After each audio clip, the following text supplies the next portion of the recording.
Hey, good morning. Starting off a workout in the morning, and I will sense something here. We're going to try to do little talks like this back and forth on self defense, little concerns of the community, little things that can brighten the day, make you ponder on things for the future, make you train a little bit harder. If so, uh, give me a shout out where you're at from, where you're calling from, and we're going to take it from here at Buitrob Academy, little morning talk. Um, it's very simple.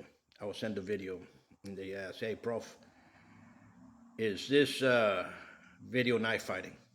I looked at it and said, sure it is. Where did they learn how to knife fight? Well, let me tell you one thing. That looks like two different gangs in Mexico. Okay? There's a lot of knife fighting in Mexico.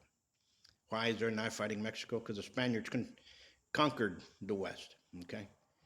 If it wasn't for the conquistadores that came over, conquistador means conqueror. Okay? They conquered here, South America, Portuguese as well, um, the Philippines, all over the place. People always say, well, only the knife fighting comes from the Philippines and comes from Indonesia. No, we have a lot of knife fighting in Mexico. Believe me, I've seen it. Okay, there's a lot of good knife fighters come out there. Look at the video. I'm going to show it. They're not trapping anything.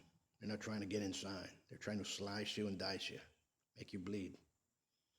They're going for specific areas for you to bleed out. Okay. Okay, this was more like a duel. But at that instance, these guys know how to fight with a blade. Most of these systems, you have no trapping. There might be a lock of a hand, a disarming of a blade, but those are not looked for like in other systems. Knife fighting is real. Okay, 16 years old, I ended up with one right here. Okay, and if it wasn't because I was boxing and learned how to put my hand inside, I would have had it right here in my heart. All right, that was here in Laredo, Texas. Laredo, Texas is a frontier town. A lot of knife fighting here in Texas as well. People say, no, how can you say that? Well, I can say that easy. Listen, folks, if you're not training, you better start getting some training. If you say, I have a gun for the knife fight, good for you. If you are a police officer that needs some training, we'll train you.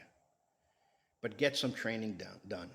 Understand the difference between those that prance around teaching fake stuff to the masses and get to a school that is competent enough to teach you how to defend yourself and survive. Start separating all that stuff. Okay? We're here for anything else, and send some comments. Talk about every knife fighting style that's out there. Train in it if you can. Okay?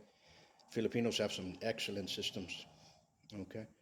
The Indonesians have some excellent systems as well. Dentru Savat has some blade in it as well. There's a difference between self-defense and learning how to fight with blade. Learn how to fight with it, then you can defend with it. Remember, the best defense is a good offense. I'm going to put that little video here. This is what knife fighting is all about. A lot of people are going to say, no, well, I could have done this. Yeah, everybody can do that, and everybody can say whatever they want. And the reality of the motion is, how many instructors have used the blade? How many instructors have defended themselves against the blade? Very, very, very few amongst the masses. In fact, how many instructors nowadays that teach martial arts has been in a street entanglement? Very, very few. Separates them from the masses. How many instructors that are teaching ring craft have fought in the ring? Very, very few. Separates the masses. Be very careful if you're going to go train. Talk to the person. Look around. Tell them if you can take a class. Talk to them. Because remember, the money you dish out is the money that's going to end up saving your life one day. God forbid something happens to you. Until next time, much peace. Keep them coming. We're going to try to do these little morning talks before we train. All right? Stay on point.